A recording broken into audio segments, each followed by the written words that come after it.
నమస్తే, welcome to non stop news. రోజంతా busy ఉన్నారా? న్యూస్ అప్డేట్స్ మిస్ అయ్యారా? డోంట్ వరీ, బ్రేక్స్ లేకుండా బోర్ కొట్టకుండా నాన్ స్టాప్ న్యూస్ ప్రతిరోజు రాత్రి 9 గంటలకు. నేను అనుష్, నేను కార్తిక్. అకాల వర్షం అరటి పంట రైతులకు తీరని నష్టాన్ని మిగిల్చింది. సరిగ్గా పంట చేతికొచ్చే సమయానికి ఈదురుగాలులతో కూడిన వడగండ్ల వాన బీభత్సాన్ని సృష్టించింది. బలమైన గాలులు వడగండ్ల వాన ధాటికి వేల ఎకరాల్లో అరటి చెట్లు నేలకూలాయి. కన్న బిడ్డల్లా పెంచుకున్న అరటి పంట నేలవాలటం రైతులను విలవిలలాడేలా చేశాయి. అయినా కూటమి ప్రభుత్వం కనీస బాధితం రైతులను పట్టించుకోలేదు. అధికారులు సైతం అటువైపు కన్నెత్తైనా చూడలేదు. ఆవేదనతో ఇద్దరు రైతులు ఆత్మహత్య యత్నం చేశారు. ఇలాంటి పరిస్థితుల్లో తానున్నానంటూ వైఎస్ జగన్మోహన్ రెడ్డి బాధిత రైతులను పరామర్శించారు. నష్టపోయిన రైతులకు ధైర్యం చెప్పారు. వైఎస్ఆర్ జిల్లాలో ఈదురుగాలులు వడగండ్లతో కూడిన అకాల వర్షానికి నేలకూలిన అరటి పంటలు అపార నష్టాన్ని ప్రత్యక్షంగా పరిశీలించారు వైఎస్ఆర్సీపీ అధినేత వైఎస్ జగన్మోహన్ రెడ్డి. వైఎస్ఆర్ జిల్లా తాతిరెడ్డిపల్లిలో అకాల వర్షం కారణంగా పడిపోయిన అరటి చెట్లను పరిశీలించారు. నష్టపోయిన బాధిత రైతులతో మాట్లాడారు. పంట నష్టం కారణంగా జరిగిన నష్టాన్ని, వారి ఆవేదనను అర్థం చేసుకున్నారు. రైతులను ఆదుకుంటామని హామీ ఇచ్చారు. ప్రభుత్వం ఆదుకోకపోతే రైతుల కోసం పోరాటం చేస్తామన్నారు. రైతుల పట్ల కూడా కూటమి ప్రభుత్వం కక్ష సాధింపు చర్యలకు పాల్పడుతోందని మండిపడ్డారు వైఎస్ జగన్. రైతులపై కూటమి సర్కారు కపట ప్రేమ చూపుతోందన్నారు. రాష్ట్రంలో అకాల వర్షం కారణంగా రైతులు ఇబ్బందులు ఎదుర్కొంటున్నారన్నారు.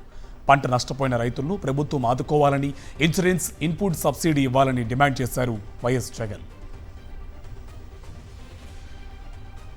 పులివెందుల అన్నది అరటికి సంబంధించి రాష్ట్రంలోనే అత్యధిక సాగు చేస్తూ ఉన్న ప్రాంతం ఏదైనా ఉంది అని అంటే అరటి సాగులో పులివెందుల రాష్ట్రంలో నెంబర్ 1.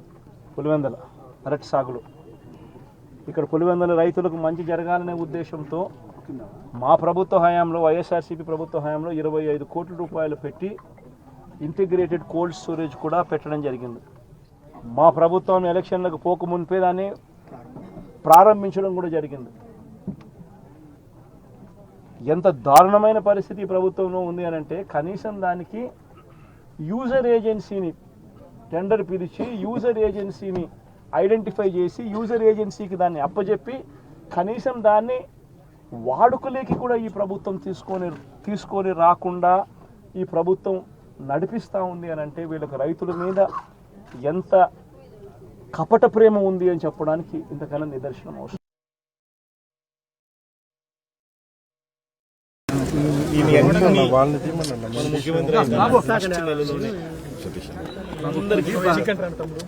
ఇంతకుముందు 2023 ఆ మాదిరిగా ఇన్సూరెన్స్ ప్లస్ 50,000 ఇస్తాం. ఇన్సూరెన్స్ మామూలుగా ఎంత రావన్నో అది ప్లస్ 50,000 ఎక్స్ట్రా ఇచ్చే కార్యక్రమం చేస్తాం. ఒకవేళ ఈ మనిషి కానీ ఇచ్చినాడు అనుకో, ఈ ప్రభుత్వం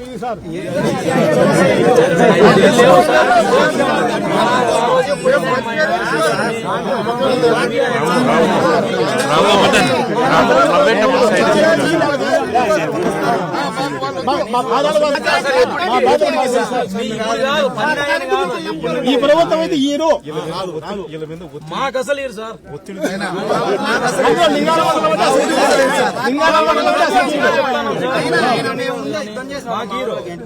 ఒత్తిడి తీసుకొచ్చే దానికోసమే ఈయన పర్యటన. ఒత్తిడి ఫలించి ఏమన్నా వచ్చింది అని అంటే మంచిది.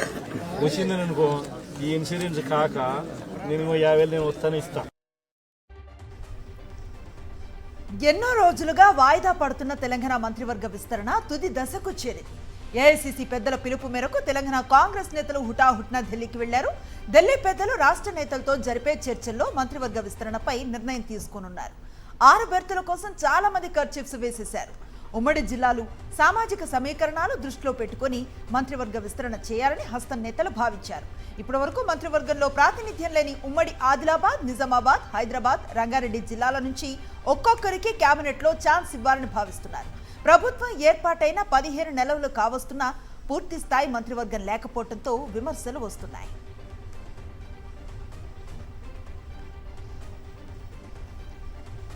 తెలంగాణలో ఫిరాయింపు ఎమ్మెల్యేలపై రేపు సుప్రీంకోర్టులో విచారణ జరగనుంది. పార్టీ మారిన ఎమ్మెల్యేలపై అనర్హత వేటు వేయాలని సుప్రీంను ఆశ్రయించారు బీఆర్ఎస్ నేతలు. ఎమ్మెల్యేలు కేటీఆర్, వివేకానంద, పాడి కౌశిక్ రెడ్డి సుప్రీంలో పిటిషన్ దాఖలు చేశారు. 10 మంది ఎమ్మెల్యేలు అఫిడవిట్ దాఖలు చేయాలని గత విచారణలో సుప్రీంకోర్టు ఆదేశించింది. దీంతో ఫిరాయింపు ఎమ్మెల్యేలు అఫిడవిట్ దాఖలు చేస్తున్నారు. పటాన్చెరు ఎమ్మెల్యే గూడెం మహిపాల్ రెడ్డి, గద్వాల్ ఎమ్మెల్యే బండ్ల కృష్ణమోహన్ రెడ్డి ఇప్పటికే అఫిడవిట్ దాఖలు చేశారు.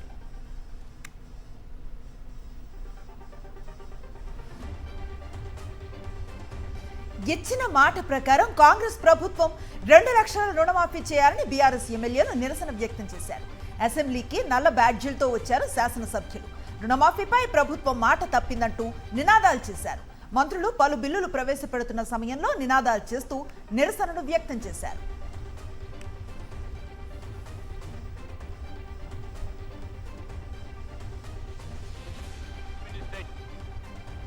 టీఆర్ఎస్ పార్టీ తరఫున కూడా మరి రుణమాఫీ సంపూర్ణంగా చేయనందుకు మా నిరసన కూడా వ్యక్తం చేస్తూ చేయాలని చెప్పి కూడా బీఆర్ఎస్ పార్టీ రైతులతో పోరాటం చేస్తున్నట్టుందని చెప్పి కూడా నీ సభ ద్వారా ప్రభుత్వం దృష్టికి తీసుకొస్తూ అధ్యక్ష.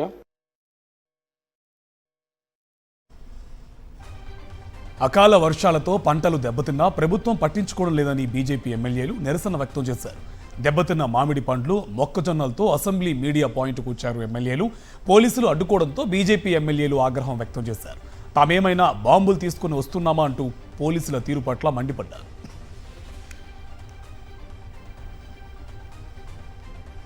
ప్రభుత్వం మూసీ సుందరీకరణ హైడ్రాను తీసుకొచ్చాక హైదరాబాద్లో రియల్ ఎస్టేట్ రంగం కుదేలైందన్నారు ఎంఐఎం ఎమ్మెల్యే అక్బరుద్దీన్ ఓవైసీ. దేశవ్యాప్తంగా రియల్ ఎస్టేట్ రంగం తిరోగమనంలో ఉందని అక్బరుద్దీన్ కామెంట్స్ కు మంత్రి శ్రీధర్ బాబు కౌంటర్ ఇచ్చారు. ముంబై, బెంగళూరు, ఢిల్లీలోనూ రియల్ ఎస్టేట్ మందగించిందని తెలిపారు. ये भी कहूंगा सर, रियल एस्टेट हैदराबाद का तो पूरा खत्म हो गया है सर, कुछ भी नहीं है market, thanks to I would say वो मूसी प्रोजेक्ट का डिमोलिशन हो या हाइड्रा का हो या फिर किसी का हो, लेकिन real estate has totally collapse sir. I don't know how are we going to rescue this real estate collapse or going? Real estate is at a slump, Adhyaksha. I would like to mention while I'm giving the answer, real estate is a slump everywhere in Mumbai, in Karnataka, in Bangalore, in Delhi, in Pune.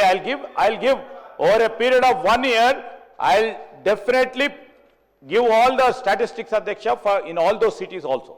I'll mention here, Adhyaksha.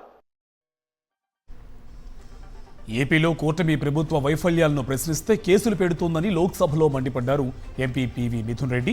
Medical కాలేజీలను సైతం ప్రైవేటీకరణ చేయాలని చూస్తున్నారని కేంద్రం దృష్టికి తీసుకువెళ్లారు. కేసులకు భయపడేది లేదని, ఏపీకి న్యాయం జరిగే వరకు పోరాటం చేస్తూనే ఉంటామని ఎంపీ మిథున్ రెడ్డి స్పష్టం చేశారు. Sir, central government has given money for Amravati. Central government has partially given for few medical colleges and they have been put on hold. They want to sell them off to private people, sir, which we are demanding that it should not be happen. And we are also demanding that central government should step in and help in making these colleges to run, sir. We don't want them to be put idle. We don't want poor people to be at a loss, because 17 medical colleges means 17 hospitals also, sir, where poor people can get treatment. AP state GST వసూళ్లపై ఆర్థిక మంత్రి పయ్యావుల కేశవ్కు లేఖ రాశారు MP CM Ramesh. Advance GST వసూలు కోసం ట్రేడర్లు, డీలర్లపై GST అధికారులు ఒత్తిడి తేవటం సరైనది కాదన్నారు. జీఎస్టీ పన్ను చట్టంలో ముందస్తు పన్ను చెల్లింపు నిబంధనలు లేవన్నారు. 2025 ఏప్రిల్లో కట్టాల్సిన ఎస్జీఎస్టీని మార్చి నెలలోనే ముందస్తుగా చెల్లించమనటం ఏంటని ప్రశ్నించారు సీఎం రమేష్. ప్రభుత్వ చర్యలతో ఈజ్ ఆఫ్ డూయింగ్ బిజినెస్ వాతావరణాన్ని దెబ్బతీస్తోందని లేఖలో ప్రస్తావించారు. జీఎస్టీ చట్టం ప్రకారమే పన్ను వసూలు చేసేలా ఆదేశాలు ఇవ్వాలని ఆర్థిక మంత్రి పయ్యావుల కేశవ్ను కోరారు ఎంపీ సీఎం రమేష్.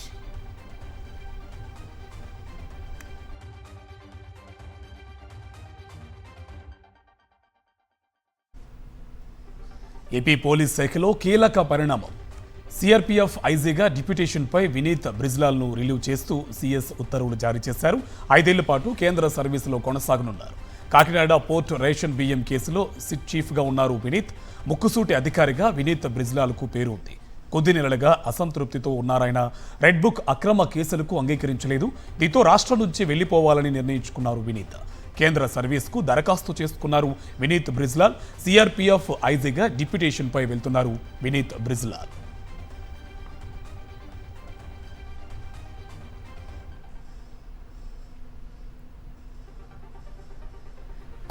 పాలనలో స్కీములు లేవని అన్ని స్కామ్లే ఉన్నాయని మండిపడ్డారు మాజీ మంత్రి కాకాణి గోవర్ధన్ రెడ్డి. రివర్స్ టెండరింగ్ విధానానికి మంగళం పాడుతున్నారని ఆయన విమర్శించారు.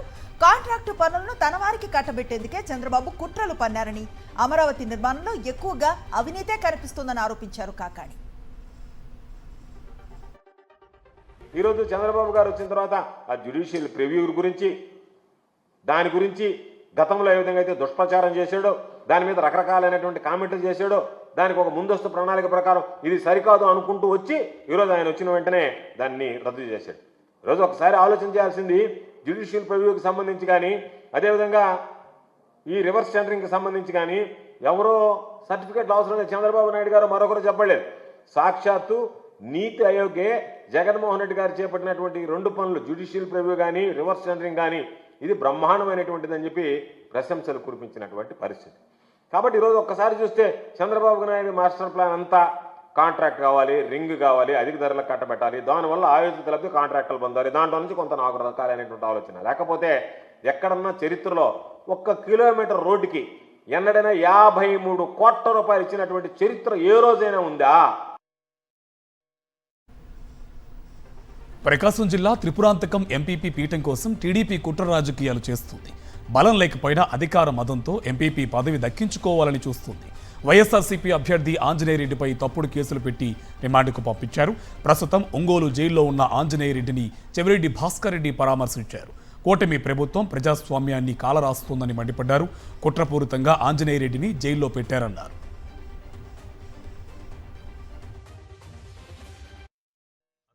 దెబ్బ తగిలినట్టు ఒక్కటి ప్రూఫ్ లేదు. దెబ్బ తగిలినట్టు తినాడ్చామంటే అట్లీస్ట్ చిన్న గాయమని ఉండాలి, ఒక గ్రీవెన్స్ ఉండన్న ఉండాలి, హాస్పిటల్లో అడ్మిట్ అవ్వాలి. అసలు ఏమీ లేకుండా హ్యాపీగా తిరుగుతున్నాడు. అటువంటి వ్యక్తి ఇచ్చిన కంప్లైంట్ని ఎంక్వైరీ చేయకుండా నిర్బంధం ఇచ్చేసి కావాలని 27వ తేదీ ఎంపీపీ ఎలక్షన్ ఉంది కాబట్టి, ఈ క్యాండిడేట్ ఎంపీపీ అభ్యర్థి కాబట్టి కావాలని ఒక రాజకీయం కోసం, ఒక ఎంపీపీ కోసం, ఒక ఎంపీపీ పోస్ట్ కోసం కావాలని నాటకీయ పరిగంగా టీడీపీ వాళ్ళు కొంతమంది కలిసి, అదేవిధంగా ఈ ఎస్ఐ కూడా కలిసి మూకమ్ముడుగా అరాచకం చేసి ఇతను నిర్బంధం చేస్తున్నారు. మేము పూర్తిగా ఖండిస్తున్నాము. అతను ప్రజలతో ఎన్నుకోబడ్డ ప్రజాప్రతినిధి. రేపు ఎన్నికల్లో అతను పోటీ చేయాలి. అతను తీసుకొచ్చే లోపల ఎస్సీ ఎస్టీ కేసులు ఎన్ని కేసులు పెట్టి లోపల పెట్టడం అనేది కరెక్ట్ కాదు. సరే, తాత్కాలికంగా నడవచ్చు. ఇది సభ్య సమాజం ఎట్టి పరిస్థితుల్లో దీన్ని అంగీకరించదు, ప్రజలు కూడా అంగీకరించరు. ఇట్లాంటి పనులు చేయడం వల్ల ప్రజల్లో కూడా ఒక రకమైనటువంటి యావగింపు కూడా ప్రజల్లో వస్తుంది. అక్కడ తాగదు, ప్రజల్లో తిరుగుబాటు కూడా వస్తుంది. AP deputy CM Pawan Kalyan ఎమ్మెల్యేగా ప్రాతినిధ్యం వహిస్తున్న పిఠాపురంలో నిరసన జ్వాలలు రోజు రోజుకు పెరుగుతున్నాయి. ఎస్సీ వర్గీకరణ విషయంలో కూటమి ప్రభుత్వం ఏకపక్షంగా వ్యవహరిస్తోందంటూ పిఠాపురంలో మాల మహానాడు జేఏసీ నేతలు సమావేశమయ్యారు. పవన్ కళ్యాణ్కు ఎస్సీ వర్గీకరణ అంశాలపై ఎలాంటి అవగాహన లేదని మండిపడ్డారు. గతంలో ఎస్సీ వర్గీకరణ అంశంలో నీచ రాజకీయాలు చేసి ఓటమి పాలైన చంద్రబాబుకు ఇంకా బుద్ధి రాలేదని విమర్శించారు.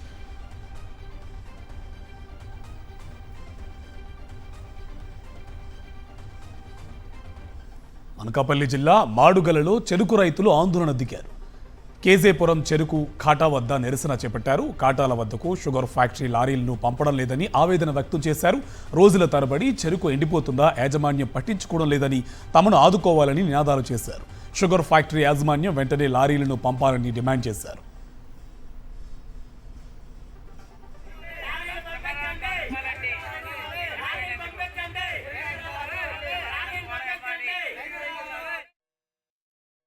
చెరుకు ఎండిపోతుంది. చెరుకు టైం మీద లారీలు రాలేదు. ఇది సవడమా బతకడమా? భార్యలు పుస్తకాలు కూడా తాకట్టేసి నా బోర్డు పెట్టుబడులు పెట్టి డబ్బులు ఇచ్చినా ఇవ్వకపోయినా కష్టపడి పని చేస్తున్నాం. రైతు ఎన్నుమోక అంటారు. లాస్ట్గా మాకు ఎట్టిది ఏమీ లేదు. మహా ఇబ్బంది అయిపోతుంది. రావాలేదు, చెరుకులు ఎండిపోయిపోతాను. మా తాను పరిస్థితి ఏంటి? మాకు ఆ డబ్బులు లేవు. చాలా ఇబ్బంది అయిపోతుంది. మీకు మాకు ఏదో న్యాయం చేస్తారో చెయ్యండి. ఏదో చాలా గట్టిగా ఉంటుంది వ్యాపారం. ఏపీలో ప్రతి మహిళను పారిశ్రామికవేత్తను చేస్తామంటూ ఓవైపు కూటమి ప్రభుత్వం ప్రగల్భాలు పలుకుతోంది. మరోవైపు తమకు పెండింగ్ వేతనాలు చెల్లించాలంటూ మెప్మా ఆర్పీలు విజయవాడలో ధర్నా చౌక్ వద్ద ఆందోళన చేపట్టారు. తమ కాల పరిమితి సర్క్యులర్ రద్దు చేయాలని, తమపై రాజకీయ వేధింపులు ఆపాలని నినాదాలు చేశారు. అలాగే 5 నెలలుగా పెండింగ్లో ఉన్న బకాయి వేతనాలను చెల్లించాలని, కనీస వేతనం అమలు చేయాలని డిమాండ్ చేశారు.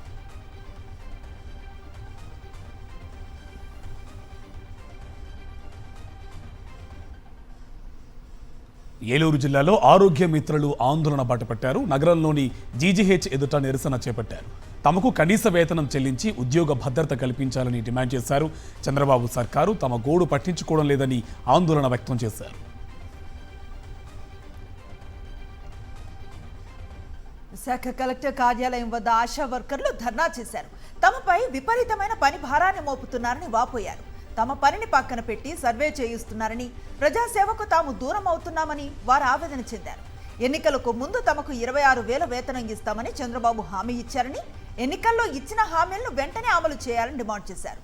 ఈ మేరకు జిల్లా కలెక్టర్కు వారు వినతి పత్రం ఇచ్చారు.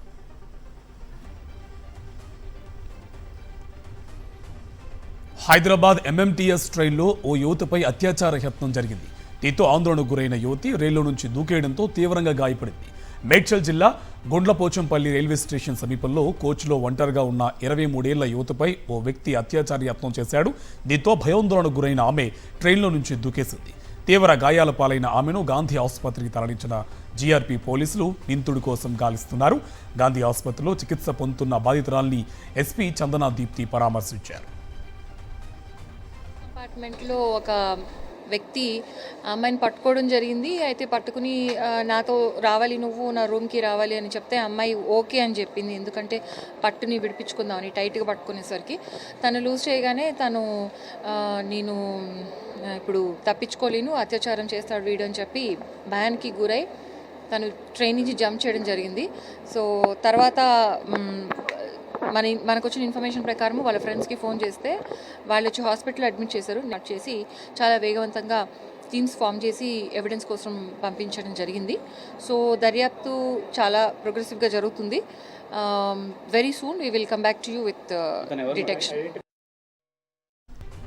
బెట్టింగ్ యాప్స్ పై పోలీసులు కొరడా జలిపిస్తున్నారు. 19 మంది బెట్టింగ్ యాప్ ఓనర్లకు కేసు నమోదు చేసి మియాపూర్ పోలీసులు యాప్ యజమానులే లక్ష్యంగా చర్యలు చేపడుతున్నారు. సెలబ్రిటీలను సాక్షులుగా చేర్చే యోచనలో ఉన్నారు పోలీసులు. యాప్ నిర్వాహకులే టార్గెట్ గా వివిధ సెక్షన్స్ కింద కేసులు నమోదు చేస్తున్నారు. మొత్తం 19 మందిని నిందితులుగా చేర్చి విచారించనున్నారు పోలీసులు. ఇప్పటికే కోర్టులో మెమో దాఖలు చేశారు మియాపూర్ పోలీసులు. యాప్స్ ప్రమోట్ చేసిన వాళ్ల స్టేట్మెంట్ రికార్డ్ చేయనున్నారు. బెట్టింగ్ యాప్స్ ప్రమోటర్లను ఛార్జ్ షీట్లో సాక్షులుగా చేర్చే అవకాశం ఉంది.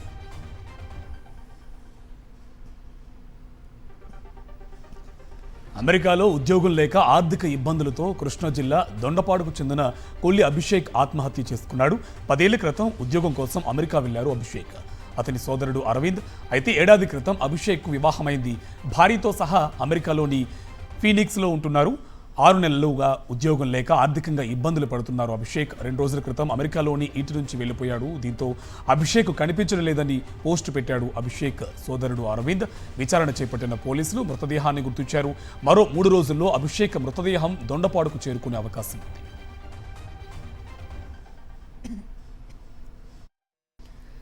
జాతీయ వార్తల్లోకి వెళదాం. కర్ణాటకలో ప్రభుత్వ కాంట్రాక్టుల్లో ముస్లింలకు 4% కోటా వ్యవహారంపై పార్లమెంట్లో తీవ్ర దుమారం రేగింది. డిప్యూటీ సీఎం డీకే శివకుమార్ వ్యాఖ్యలను ఖండిస్తూ ఉభయ సభల్లో బీజేపీ ఎంపీలు నిరసన చేపట్టారు. కాంగ్రెస్ పార్టీ రాజ్యాంగానికి విరుద్ధంగా వ్యవహరిస్తోందంటూ మండిపడ్డారు. అవసరమైతే రాజ్యాంగాన్ని మారుస్తామని అసెంబ్లీలో డీకే ప్రకటన చేశారంటూ తీవ్ర స్థాయిలో ఫైర్ అయ్యారు కేంద్ర మంత్రి JP Nadda.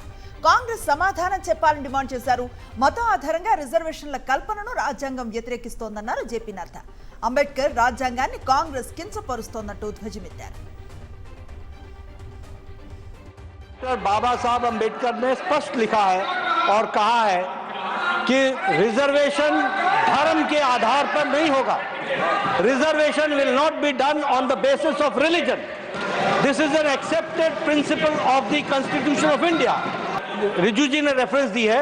Deputy chief minister ने स्टेटमेंट दिया है हाउस में कि जरूरत पड़ेगी तो हम संविधान को भी बदलेंगे. This is a very serious matter और ये लोग बड़े संविधान के रक्षक बनते हैं और ये लोग బీజేపీ ఆరోపణలకు కాంగ్రెస్ అధ్యక్షుడు రాజ్యసభలో విపక్ష నేత మల్లికార్జున ఖర్గే కౌంటర్ ఇచ్చారు. రాజ్యాంగాన్ని మార్చే ఆలోచన తమకు లేదన్నారు. రాజ్యాంగ పరిరక్షణ కోసం రాహుల్ గాంధీ కన్యాకుమారి నుంచి కశ్మీర్ వరకు భారత్ జోడో యాత్ర చేశారని గుర్తు చేశారు. బీజేపీ కావాలని రాద్ధాంతం చేస్తోందని మండిపడ్డారు.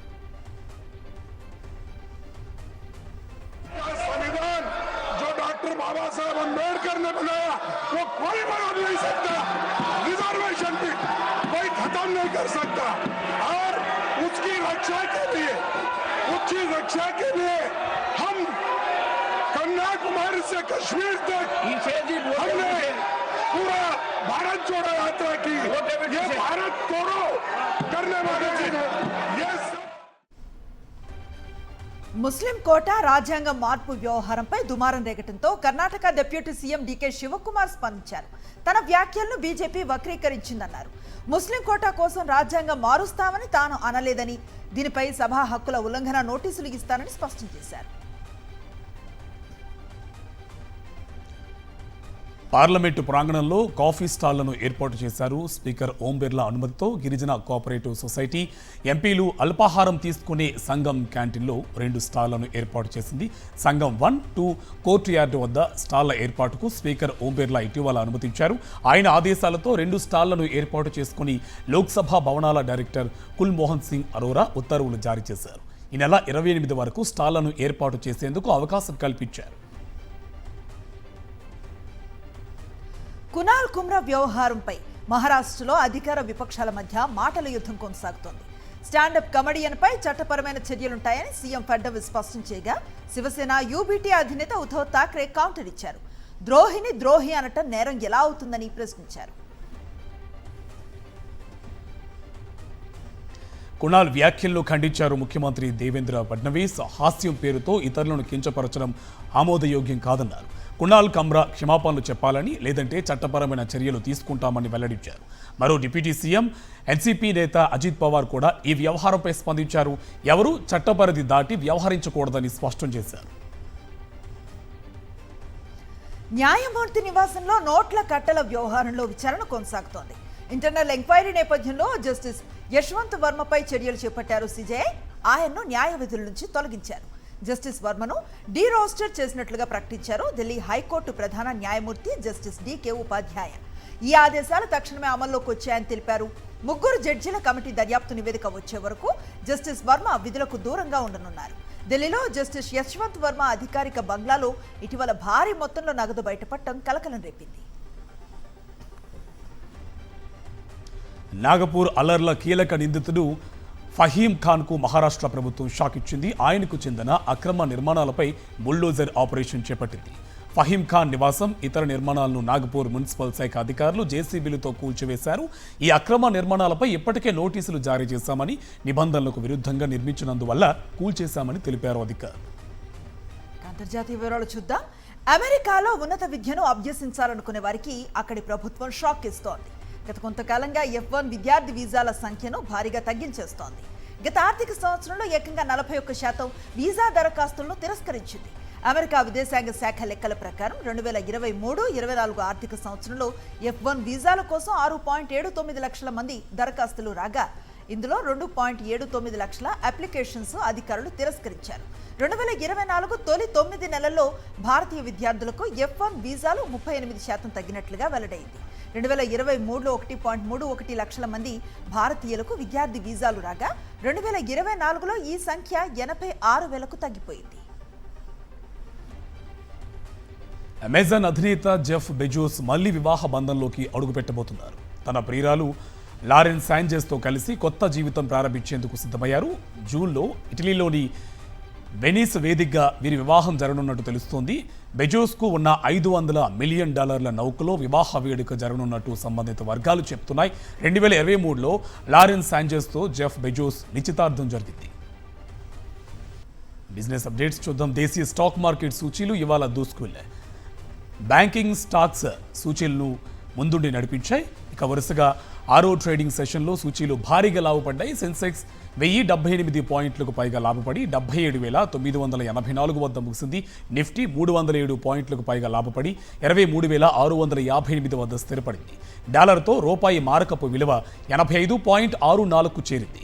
Kotak Mahindra bank, SBI, NTPC, tech Mahindra, power grid corporation షేర్లు లాభాల్లో ముగిశాయి.